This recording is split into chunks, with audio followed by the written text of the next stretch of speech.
খানাকুলে কাঁদবে লোডশেডিং এর সমস্যা। মহকুমা শাসকের বৈঠকে সরব বিধায়ক সুশান্ত ঘোষ। আরামবাগ মহকুমা শাসক কার্যালয়ে সম্প্রতি একটি গুরুত্বপূর্ণ প্রশাসনিক বৈঠক অনুষ্ঠিত হয়ে গেল।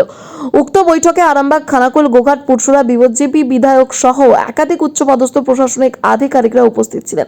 মূলত আরামবাগ মহকুমা জুড়ে বন্যা প্রতিরোধে আগাম প্রস্তুতি এবং স্থানীয় হাসপাতালের পরিকাঠামো উন্নয়নের লক্ষ্যেই এই বৈঠকের আয়োজন করা হয়।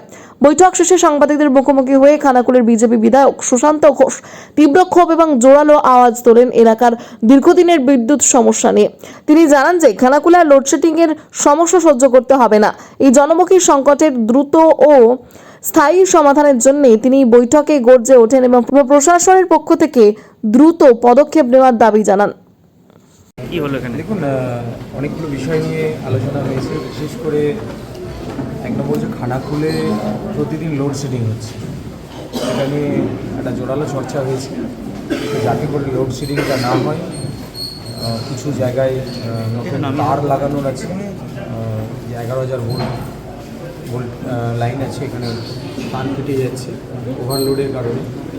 সেখানে নতুন তার লাগানোর বিষয় আছে। তার সঙ্গে সঙ্গে আছে বন্যার যে আমাদের ফ্যাক্টরি আজকে বৈঠক। বন্যার আসে প্রতি বছরই খানাকুল জুড়ে বন্যায়, আরামবাগ সাব ডিভিশন বন্যায়, প্রত্যেকটি এলাকা বন্যায় আমরা অসুবিধার মধ্যে পড়ি। তো সেই জায়গা থেকে যাতে মানুষকে সুযোগ সুবিধাগুলো দেওয়া যায়, মানুষের পাশে সঙ্গে সঙ্গে দাঁড়ানো যায়, সেই জন্য আজকে বিশেষভাবে চর্চা হয়েছে। রাস্তা থেকে শুরু করে পানীয় জল, আলু, সব বিষয়গুলো নিয়ে চর্চা হয়েছে। তো আমরা চাই আমাদের নতুন সরকার একটু কাজের জন্য আমরা কাজ করব, কথা কম কাজ বেশি। এর জন্যই হাসপাতালের বিভিন্ন বিষয় নিয়ে আলোচনা হয়েছে। হাসপাতালে পরিষেবা ঠিকঠাক পাচ্ছে না, ওষুধ নেই হাসপাতালে, ডাক্তার নেই, পরিকাঠামো ভেঙে পড়েছে। তো এই সমস্ত বিষয় নিয়ে চর্চা হয়েছে। বন্যা কি প্রতিরোধ করা যাবে?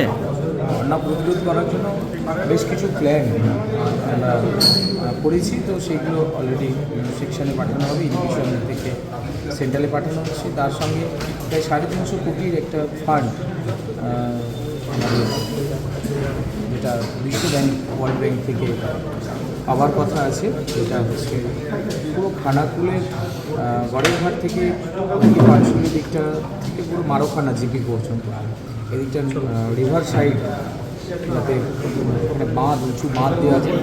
তার সঙ্গে নদী সংস্কার, বেশ কিছু জায়গায় সুইচ গেট নির্মাণ, এই বিষয়টাও ধরা হয়েছে। 350 কোটি টাকার একটা ফান্ড করানোর চেষ্টা চলছে। তো পুরো চেষ্টা করছি আমরা সহ আরামবাগ সাব ডিভিশনকে নতুনভাবে তৈরি করতে। প্লাস ব্রিজগুলো আছে, ব্রিজের বিষয়গুলো নিয়ে চর্চা হয়েছে। নতুন ব্রিজ, কাঠের ব্রিজ সরিয়ে কংক্রিটের ব্রিজ, এগুলো আমরা নির্মাণ করি।